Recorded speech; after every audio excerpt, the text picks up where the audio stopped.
Hello, thank you for watching my channel today. My name's Sarah and my channel is called Your True Shelf. So I have been filming some vlog footage over the last week, and I've been filming like what I've been doing, but I haven't filmed any actual me talking to the camera at all. It's just been all kind of like muted scenery footage. So I'm on annual leave this week, and I had a difficult start to the week because I get really bad PMS every month, and for me that takes the form of mainly anxiety, and I finally decided to go and get some help for it this month because it's just been really hard, and I wanted to actually do the responsible thing, or do the sensible thing should I say, and go and get some help. So I did, which is really good, and I feel really positive that I've done that. But that was the reason that I couldn't film at like myself really at the beginning of the week, because I just wasn't really up to talking very much. I just really needed to sort of do the things that I knew would help me. So I've done some puzzles, and I've done some cross stitching and reading and listening to my audiobook while I was doing the above activities. I've been out for walks, we've been to the coast, so we've now finished, we've now gone to the next stage of coming out of lockdown, so we're now allowed to travel away from the home, even though we're supposed to keep in a sort of fairly local area, and we're allowed to so we're allowed to go to the coast. We're allowed to meet up with up to 6 people from 2 households outside, including in gardens, which is really nice. So yesterday I saw my parents for the first time since Christmas Day, which was really nice, and we went to like a National Trust property with the children, and we had a picnic, and we were in the gardens, and we did an Easter egg hunt, and it was just really fun. And we had some really beautiful weather, and we went to the beach on Tuesday, so I'll put some footage in of like the National Trust and the beach and stuff that we did. So like going outside and doing that kind of thing has been really lovely, and I'll just show you a bit as well of the crafts and stuff that I've been doing. So it's just really sort of been, it's really hard to prioritise self-care when you have small children, but it's just kind of, sometimes that means that they have to go and watch a film or something, and I sit and do some sewing for a couple of hours, just because then it makes me more relaxed and more happy, and then I spend better time with them than if I hadn't done those things. So yeah, so I have to kind of prioritise those things.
So the things that I find really helpful mentally for me are things that are creative, and ever since I was a kid I've always loved doing those things. So when I was a kid I used to be in my room loads, just like listening to audio cassettes of stories and doing jigsaw puzzles and doing sewing and making art and doing like paper crafts and all different stuff like that.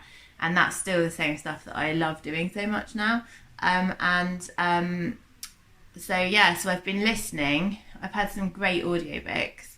I will mention them properly in my wrap up, but I finished listening to Rebecca by Daphne du Maurier, which was absolutely fantastic.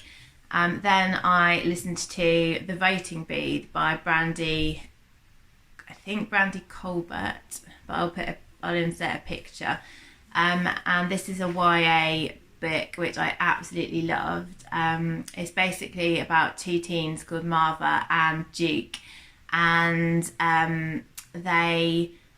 Marva is very much into politics and has been working really hard for a couple of years to increase voter participation, especially in young people. And she's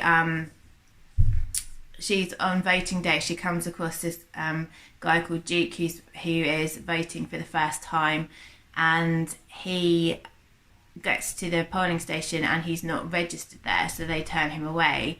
And it's basically that it's set over the course of a day, and they spend the day trying to navigate the hurdles of someone not being easily allowed to vote, and just shows like how crazy the system for voting is. And it talks a lot about voter suppression. There's a lot about issues. It's done as such a beautiful way.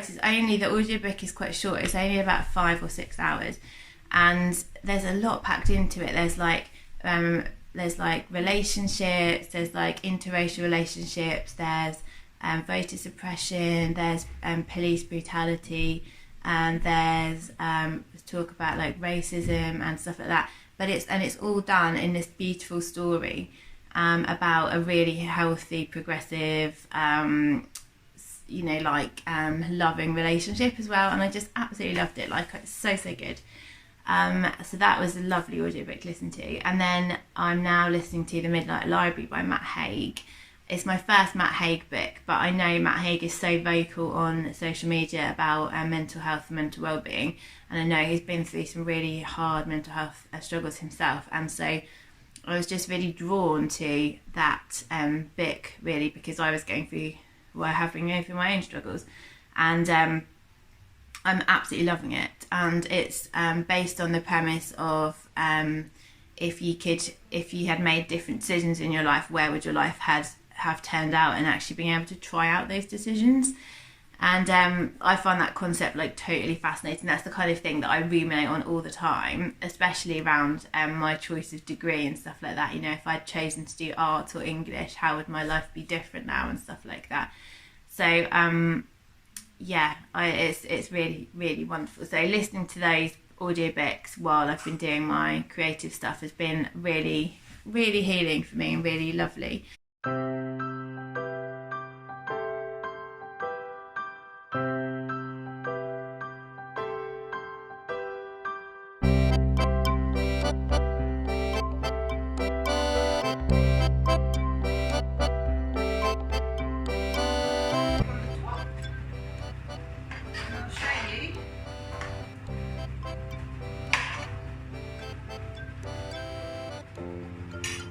Mum made this. Yummy.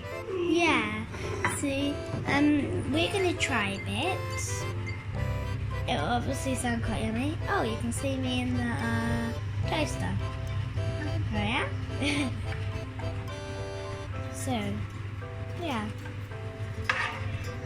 Doesn't this look yum?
son's bed has finally arrived. We've been waiting for this bed since November, and it kept getting delayed because of COVID, and it's finally here. So I'm just going to do some furniture building, which is exciting because I love doing that.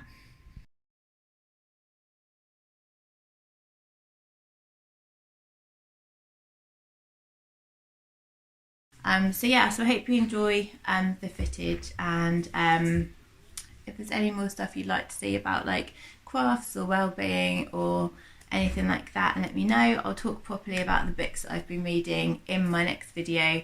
And yeah, I'm gonna sign up for now. Oh, the one thing I did want to mention is a charity that I wanted to mention, because last year I was mentioning a lot about different charities that I wanted to sort of promote and support, mainly around, or also exclusively around supporting black charities or for people of colour. And the charity that I am supporting this month is called Moving Mountains. And basically, my husband and I mentioned a few times, finished watching The Wire, which is a really hard-hitting series about the housing projects in Baltimore. And I started following a lot of the actors on on Instagram. And one of the lead characters, has set up a charity called Moving Mountains, which is to help children or young people who live in sort of similar areas to get into the arts and have opportunities to participate in acting and be on the stage and all of that kind of stuff. So I wanted to support that charity. I'll link it in the description box below. And hope you're having a good week. Send me a nice comment in the chat. I love talking to you all, and I'll speak to you soon. Bye.